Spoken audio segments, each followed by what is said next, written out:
Welcome back to Ohio Tabletop Gamers.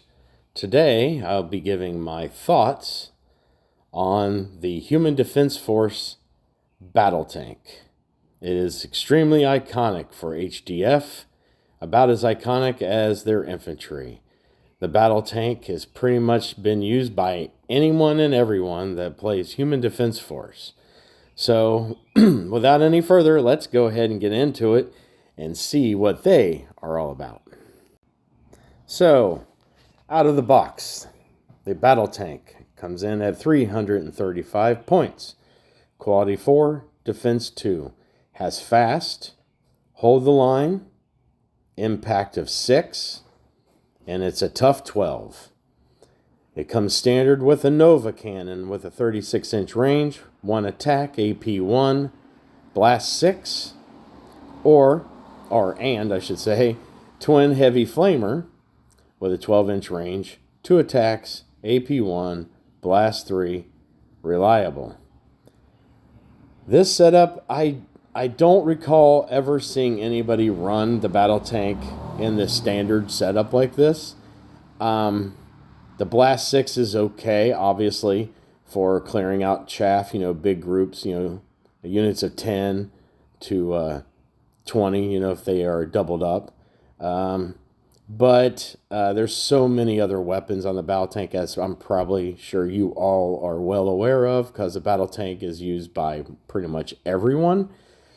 But yeah, if you do use the Nova Cannon, leave some comments down below. Let's see, let us know if it's worked for you, because I think that probably gets discarded immediately for the other weapon options that the battle tank can take. And like I said, I've never seen anybody run it with the Nova Cannon, so it would be interesting to see if you run it like that and if you like it. So let's go ahead and look at what upgrades we can have with the battle tank. Okay, so you can, for 15 points, add the Hunter missiles to the tank. 24-inch range, 1 attack, AP 2, deadly 3. It's limited and unstoppable. Again, this is just like with the other reviews I've done. This is a one-time use weapon for 15 points. If you have a 15 points left over just laying around, you don't know where to go with it, you can put it here. Otherwise, I would not waste 15 points on this, but that is just me. So, you can replace the twin heavy flamer, though, with a twin heavy fusion rifle, 18-inch range, 2 attacks, AP 4, deadly 3 for 20 points. That's not bad. 18-inch range isn't terrible. And to get that deadly 3 with the AP 4, that's pretty sweet. Or you can pick the twin heavy machine gun, 30-inch range, 6 attacks, AP 1 for 20 points. That's my go-to personally when I do run a tank. Or you can go with the twin plasma cannon, 30-inch range, 2 attacks, AP 4, blast 3. That's not a bad choice either. Given, to go after mid-level troops, your T3s and stuff, usually they're in units of 3. So, having 2 attacks at blast 3 at AP 4 for 60 more points, though it's a little bit pricey, but it is very useful. So let's go ahead and see what is next. All right, so you can upgrade, or of course, like with this, if you're not familiar, these upgrades here can be in addition to your other weapons. So you can add a heavy flamer for 25 points. It's a 12-inch range, 1 attack, AP 1, blast 3, and reliable, so it's going to hit on 2s. You can add another heavy machine gun with 30-inch range, 3 attacks, AP 1 for 40 points, and that's usually what I do. Or you can add the laser cannon, 36-inch range, 1 attack, AP 3, deadly 3 for 55 points. That's really good. I mean, the AP 3 with a deadly 3, that's definitely could put some hurting on somebody. So that's not a bad choice. It's just, again, you're getting up there in the points, so just be aware, how many points you're actually spending. But yeah, all 3 of these are pretty decent, depending on what you want to do with your tank. The flamer will definitely help your tank against, enemies that get in close to you, trying to take you out. A heavy machine gun is kind of your mid-level, weapon that can pretty much do a little bit of everything.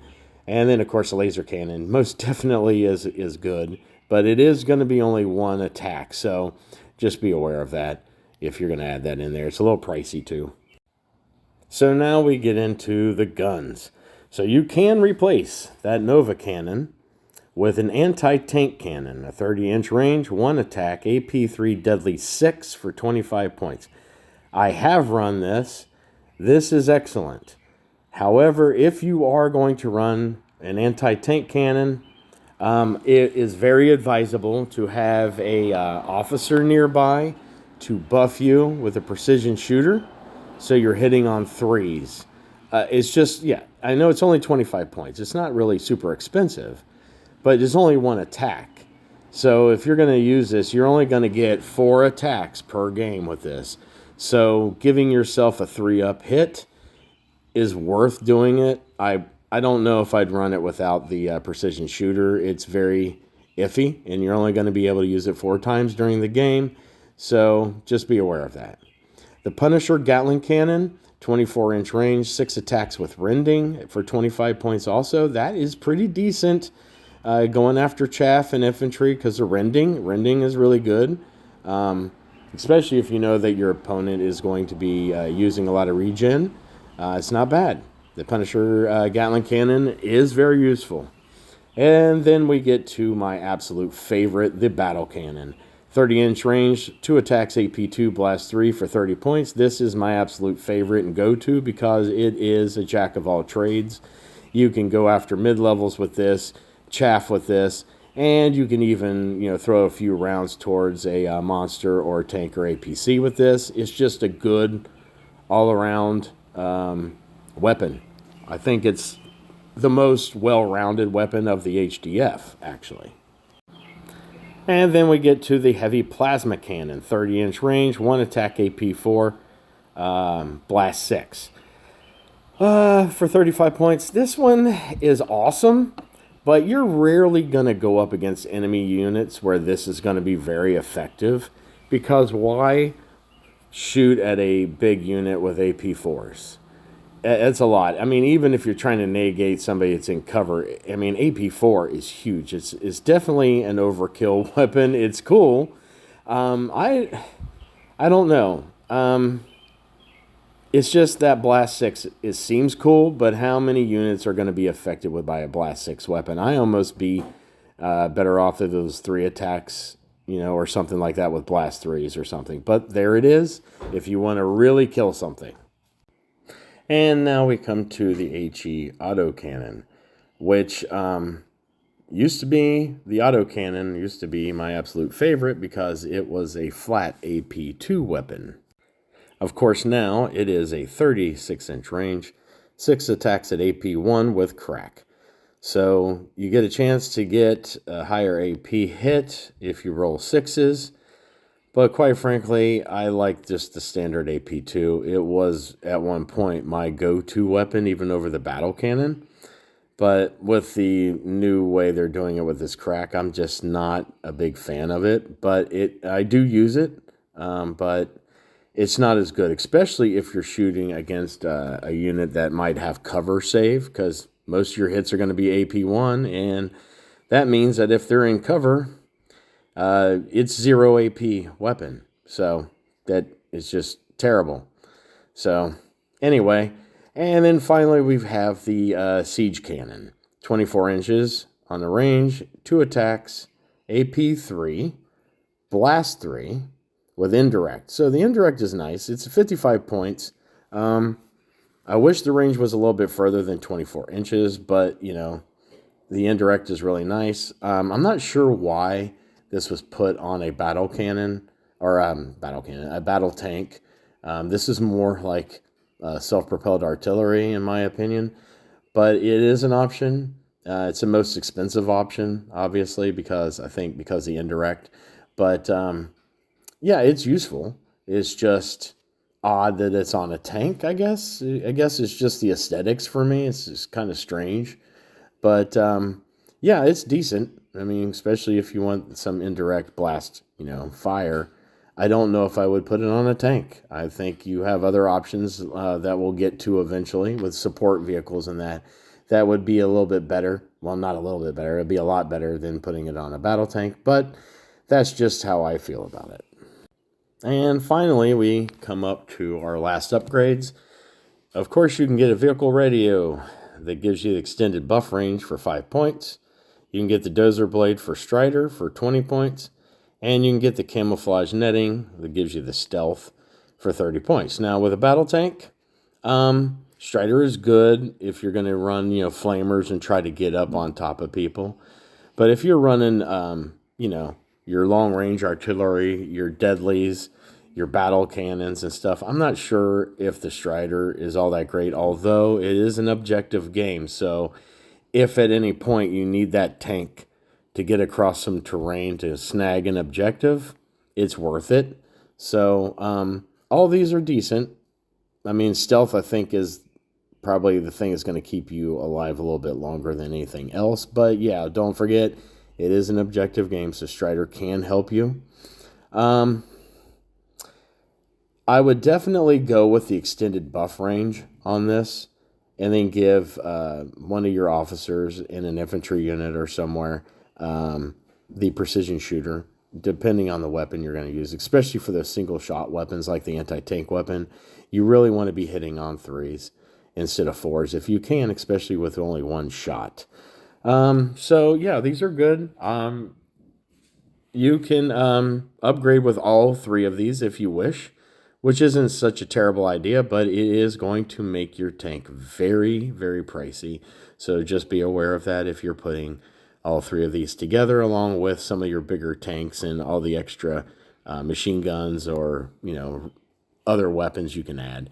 Just, you'll be shocked about how quickly these points do add up, and then you're going to be questioning yourself, like, do I really want to run something that costs this many points? So that's just something to be looking out for. In the end, the battle tank is extremely iconic for HDF. As you can see here in this picture, this is the battle cannon. I have both machine guns, on this tank here. This is probably, at this point, my favorite setup with the battle cannon, but the HE autocannon, I still run it just because I'm hoping that eventually we'll go back to the flat AP2s. I mean, I really miss that. It made the tank, at least in my opinion, more viable. 6 attacks at AP2 was really good to have. So, the tank is definitely the centerpiece to a lot of people's HDF armies, especially if you're a treadhead, a mech guy. You're going to run a battle tank, obviously. Like I've said before, I'm a very infantry focused guy, so I'm going to be less apt to run these. But the battle tank is great. I mean, you don't have to run a couple. You could run one. I would definitely recommend, like I just said before, making sure that you buff it somehow. I would definitely buff it with a precision shooter. But, it's really good. I can't really say anything bad about it, and I really... it's tough for me to do a video like this, guys, because you guys all know the battle tank. Everybody knows the battle tank. It's so simple to review this tank that it actually is difficult to make a video because, well, you already know how to run it. It's kind of speaks for itself. It's a tank. You know what to do with it, and you know how to run it. It's a tank. So it wasn't easy to do this video. It's kind of silly. I was thinking about it earlier when I was putting things together for this video today, and I was laughing about how simple it is, but it's so simple it's difficult because it kind of speaks for itself. Like I said, it is what it is. It can hold objectives. There is one thing I need to tell you. If you don't run HDF or if you're new to it, vehicles are very, very fragile against infantry, at least for now. Now, what happens in September when they change things, that might change. But for right now, your vehicle is very susceptible even to chaff infantry guys. all they need to do is get one hit on you, and you could be shaken possibly if you have a bad roll, and you can't attack back in melee. So you got to watch out for infantry. You may not think that you're in this big tank. Well, 2 chaff unit guys hitting on 6s, and they happen to roll a 6, and you happen to not save that, and then you fail your morale check. I mean, 2 little guys could shake your unit. So be very careful on where you position your tanks when you're playing the game. Just understand that a small unit could shake you. You need to be careful and move accordingly. So that is the one caveat, the one thing that I would tell you, just, to watch out for when you run any type of vehicle unit, that you have nothing to protect you really from melee. So, I do it all the time with my infantry. I'm going to run chaff. I'm going to run recruits right at a vehicle because I'm not really risking anything, and I might shake this tank. I know I'm not going to kill it, but I might get 1 wound, and they might fail a morale check, and it's worth it with the chaff units. So just be aware of and watch yourself for any melee attacks. So I guess I should go ahead and leave it at that today because, again, it's a tank. It speaks for itself. If there is anyone out there that has anything to add to this, please put it down in the comments, so other people can see and learn from your experience. Again, I'm more of an infantry guy, so I'm not going to have the most extensive experience with running tanks, but as you can see, I do have them and I do run them on occasion. So anyway, thanks again for staying with me on the video here, and I hope that you have many wonderful games ahead of you. I wish the best for you and your family. Take care.